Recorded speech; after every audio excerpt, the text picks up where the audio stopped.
بسم الله الرحمن الرحيم. سبحانك لا علم لنا إلا ما علمتنا إنك أنت العليم الحكيم. واقعہ حدیبیہ کا 8واں حصہ یا 8واں جز یہ ہے، امام بیہقی رحمۃ اللہ علیہ حضرت عروہ سے روایت نقل کرتے ہیں کہ جب رسول اللہ صلی اللہ علیہ وسلم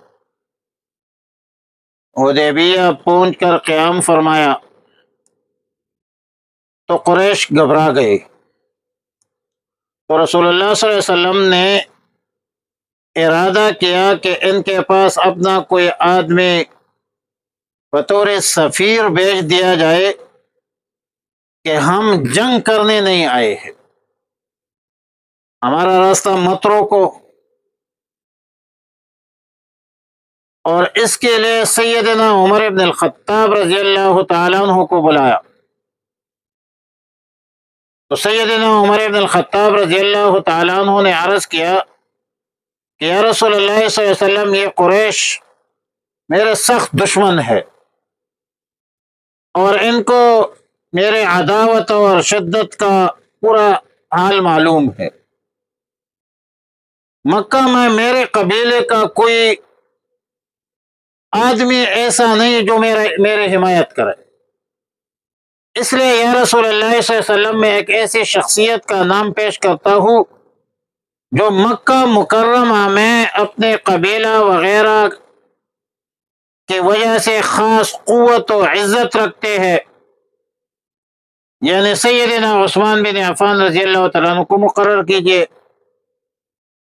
اور یہ بھی فرمایا کہ جو ضعفاء مسلمین ہے، مرد عورت، مکہ سے ہجرت نہیں کر سکے، مشکلات میں پھنسے ہوئے ہیں، ان کے پاس جا کر تسلی دے دے کہ پریشان نہ ہو، انشاءاللہ العزیز مکہ مکرمہ فتح ہو کر تمہارے مشکلات ختم ہونے کو قریب ہے۔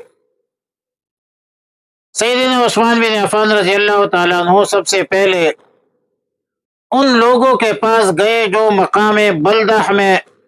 رسول اللہ صلی اللہ علیہ وسلم کا راستہ روکنے اور مقابلے کے لیے جمع تھے۔ ان کے پاس جا کر وہی بات کی جو رسول اللہ صلی اللہ علیہ وسلم نے بدیل کو اور عروہ ابن مسعود کے سامنے کہی تھی۔ بلدہ والوں نے کہا کہ ہم نے آپ کا پیغام سن لیا، اب جا کر اپنے بزرگ سے کہہ دیجئے کہ ہم یہ بات ماننے کے لیے تیار نہیں ہے۔ پھر ایسا ہوا کہ ان لوگوں کی بات سن کر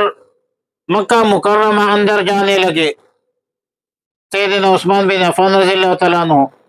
تو وہاں پر ابان ابن سعید جو بعد میں مسلمان ہوئے تھے رضی اللہ تعالیٰ عنہ، ان سے ملاقات کی۔ ابان ابن سعید رضی اللہ تعالیٰ عنہ نے بڑے گرم جوشی سے سیدنا عثمان بن عفان کا استقبال کیا اور اپنے پناہ میں لے کر مکہ میں اپنا پیغام لے کر مکہ میں کہا کہ آپ جہاں چاہے جا سکتے ہیں اور اس حوالے سے آپ فکر مت کریں۔ اور پھر اپنے گھوڑے پر سیدنا عثمان بن عفان رضی اللہ تعالیٰ عنہ کو سوار کر کے مکہ مکرمہ میں داخل کیا، کیونکہ ابان ابن سعید رضی اللہ تعالیٰ عنہ سعید قبیلے کا مضبوط بندہ تھا، اور بنو سعید خود ایک مضبوط قبیلہ تھا اور عزت والا قبیلہ تھا، یہاں تک کہ حضرت عثمان بن عفان رضی اللہ تعالیٰ عنہ مکہ مکرمہ کے ایک قریش سردار کے پاس پہنچے اور رسول اللہ صلی اللہ علیہ وسلم کا پیغام پہنچایا کہ بھائی ہم لڑنے کے لیے نہیں آ رہے، ہم عمرہ کے لیے آ رہے ہیں، کسی کے ساتھ لڑنے کا مقصد نہیں ہے، عمرہ کر کے واپس جائیں گے۔ پھر ہاں، اگر کوئی ہمارا راستہ روکے گا تو ہم لڑیں گے، اور قریش متعدد جنگوں سے نیم جان ہو چکے ہیں، کمزور ہو چکے ہیں، ان کے لیے بھی مناسب یہی ہے کہ ہمیں دوسرے عربوں پر چھوڑ دے، قبائل پر چھوڑ دے، لیکن قریش ہمارے مقابلے میں نہ آئے۔ پھر دیکھ لیں گے، اگر دیگر عرب ہم پر غالب آ گئے تو ان کی مراد پوری ہو جائے گی، اور اگر ہم غالب آ گئے تو پھر بھی ان کو اختیار باقی ہوگا، اس وقت قتال کر سکتے ہیں تو کر لے، اس وقت ان کی طاقت بھی بڑھتی ہوگی، محفوظ ہوئے ہوں گے، اور ان کو طاقت و قوت بڑھانے کا موقع مل جائے گا، مگر سب سرداروں نے مکہ کے قریش نے اس کو رد کیا۔ پھر سیدنا عثمان بن عفان رضی اللہ تعالیٰ عنہ ضعفاء مسلمین کے پاس گئے، ان سے ملاقات کی، گفتگو کی، اور ان کو پیغام پہنچایا کہ آپ بے فکر رہے، انشاءاللہ قریب فتح مکہ ہوگی۔ آپ وہ خوش ہوئے اور رسول اللہ صلی اللہ علیہ وسلم کو سلام بھیجا۔ پھر حضرت عثمان بن عفان رضی اللہ تعالیٰ عنہ رسول اللہ صلی اللہ علیہ وسلم کے پیغامات سے فارغ ہوئے تو اہل مکہ نے حضرت عثمان بن عفان رضی اللہ تعالیٰ عنہ سے کہا اگر آپ چاہے تو طواف کر سکتے ہیں۔ تو سیدنا عثمان بن عفان رضی اللہ تعالیٰ عنہ نے فرمایا کہ میں اس وقت تک طواف نہیں کروں گا جب تک رسول اللہ صلی اللہ علیہ وسلم طواف نہ کرے۔ سیدنا عثمان بن عفان رضی اللہ تعالیٰ عنہ مکہ مکرمہ میں 3 رات رہے اور رؤسائے قریش کو رسول اللہ صلی اللہ علیہ وسلم کی بات ماننے کی دعوت دے رہے تھے، لیکن وہاں پر ایک جو 10واں جز ہے واقعے کا وہ یہ ہے کہ اسی عرصہ میں قریش نے اپنے 50 آدمیوں کو اس کام پر لگا دیا کہ وہ جائے رسول اللہ مبارک صلی اللہ علیہ وسلم کے قریب پہنچے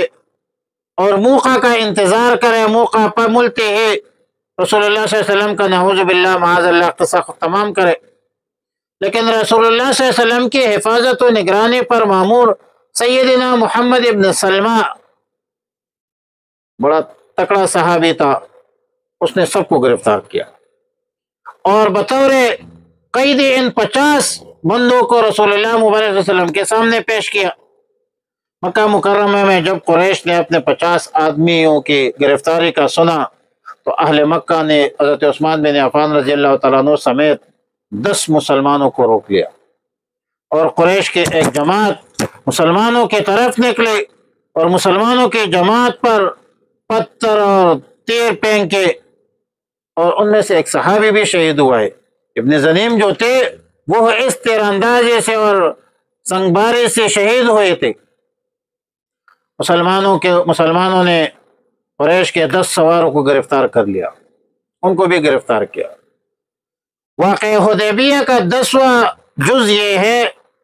کہ رسول اللہ صلی اللہ علیہ وسلم کو جب یہ خبر پہنچائی گئی کہ سیدنا عثمان بن عفان رضی اللہ تعالیٰ عنہ قتل کر دی گئی تو رسول اللہ صلی اللہ علیہ وسلم نے یہ خبر سن کر بڑا مغموم ہوا، اور صحابہ کرام رضوان اللہ تعالیٰ علیہم اجمعین کو ایک درخت کے نیچے جمع کیا۔ سب لوگ جمع ہوئے، رسول اللہ صلی اللہ علیہ وسلم نے ان سب سے جہاد کے لیے بیعت لیا اور فرمایا کہ آپ جہاد کے لیے بیعت کریں۔ جب سب صحابہ کرام رضوان اللہ تعالیٰ علیہم اجمعین نے رسول اللہ صلی اللہ علیہ وسلم کے ہاتھ پر بیعت کی، جن صحابہ نے بیعت میں حصہ لیا ان صحابہ کی فضیلت بڑی کمال کی فضیلت ہے، اور چونکہ سیدنا عثمان بن عفان رضی اللہ تعالیٰ عنہ نے وہ خود موجود نہیں تھا تو رسول اللہ صلی اللہ علیہ وسلم کے حکم سے وہ مکہ مکرمہ گئے تھے، اس لیے رسول اللہ صلی اللہ علیہ وسلم نے خود اپنا ایک ہاتھ دوسرے ہاتھ پر رکھ کر فرمایا کہ یہ عثمان کی بیعت ہے، یہ عثمان کی بیعت ہے، اور یہ حضرت عثمان بن عفان کی بہت بڑی فضیلت ہے کہ رسول اللہ صلی اللہ علیہ وسلم نے اپنا ہاتھ سیدنا عثمان بن عفان رضی اللہ تعالیٰ عنہ کا ہاتھ قرار دیا۔ ظاہر جامع القرآن کامل الحیاء والایمان سیدنا عثمان بن عفان خالی حسنین ذی النورین ذو الحجرتین، حضرت عثمان بن عفان رضی اللہ تعالیٰ عنہ کی بہت بڑی منقبت ہے، فضائل ہے اس کے۔ تو یہ